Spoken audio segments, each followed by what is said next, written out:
Ini tentang Indonesia di tahun 2000. Dari barat hingga timur, Indonesia sedang mengalami luka.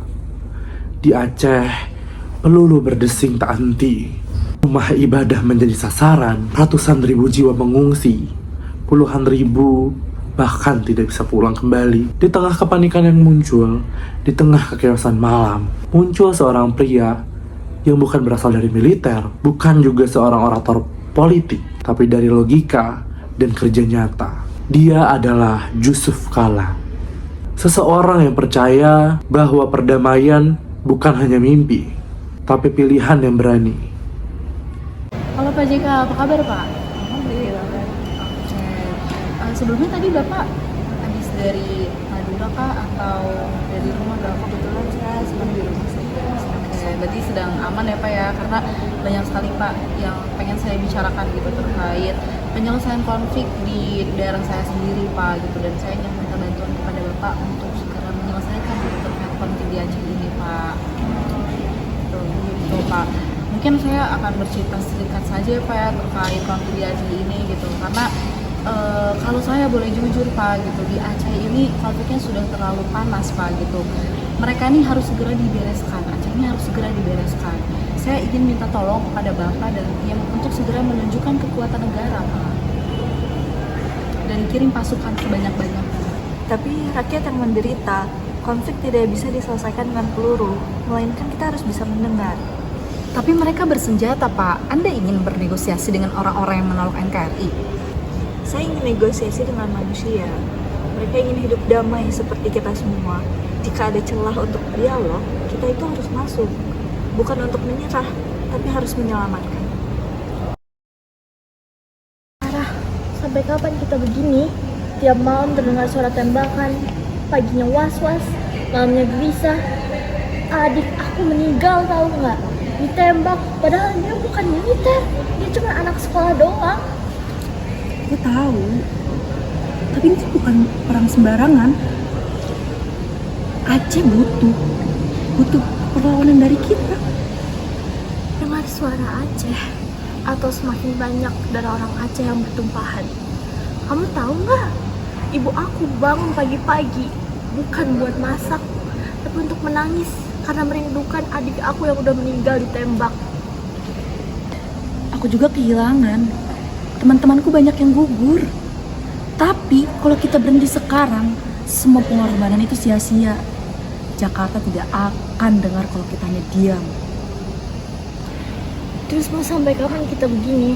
Kamu bersembunyi, desa-desa dibakar, sekolah ditutup. Mau sampai kapan kita begini terus? Aku pun lelah. Kalau memang ada cara lain atau jalan lain yang bisa mempertemukan kami dengan pejabat, kami mau duduk. Aku pun lelah. Kalau memang ada jalan lain, kalau memang ada yang bisa diajak duduk buat berbicara, kita usahakan itu. Tapi aku tidak percaya mereka akan mendengarkannya. Mungkin sekarang udah saatnya kita untuk berbicara. Jangan menggunakan tembakan lagi. Kalau misalnya kita sendiri nggak percaya damai itu mungkin, siapa lagi? Di tengah ruangan yang penuh suara tinggi, Jusuf Kalla tidak bersaing dalam nada, tapi bersaing dalam makna. Di saat orang-orang menampilkan nada yang keras, suara yang tinggi, ia justru memilih untuk tenang, untuk menjadi jembatan lunak. Bukan karena lemah, tapi karena ia tahu bahwa tembok bisa runtuh oleh kesabaran yang konsisten. Kami tidak percaya dengan pemerintah. Berkali-kali kami dijanjikan, tapi apa? Yang datang hanya peluru dan tentara. Lalu, untuk apa kami mengikuti pemerintah?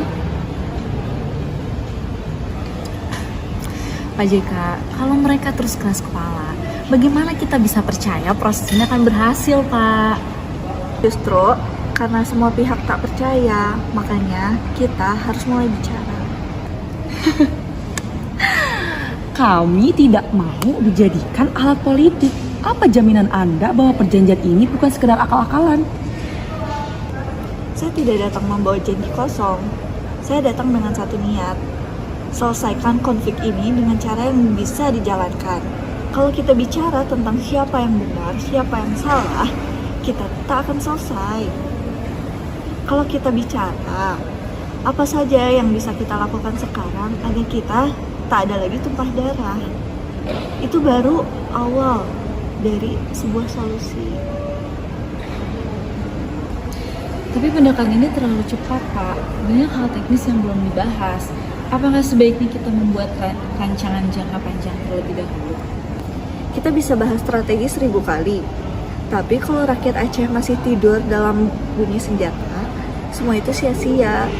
Kadang yang kita butuhkan bukan hanya rencana besar, tapi langkah kecil yang kita lakukan dari sekarang juga. Kalau begitu, apakah Anda yakin pendekatan ini bisa dihormati? Saya tidak bisa jamin semua pihak sempurna, tapi saya jamin satu hal. Kalau kita sama-sama duduk dan bicara satu sama lain, kita selamatkan nyawa besok.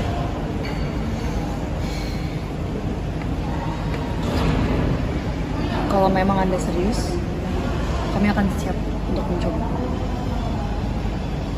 Saya tidak bicara untuk menang, saya bicara untuk damai.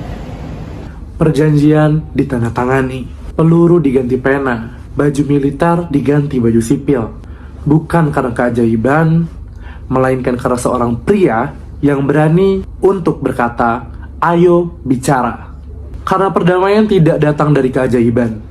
Ia dibangun oleh keberanian, dia dibangun oleh logika yang tenang, dan oleh mereka yang memilih untuk solusi dibandingkan gengsi.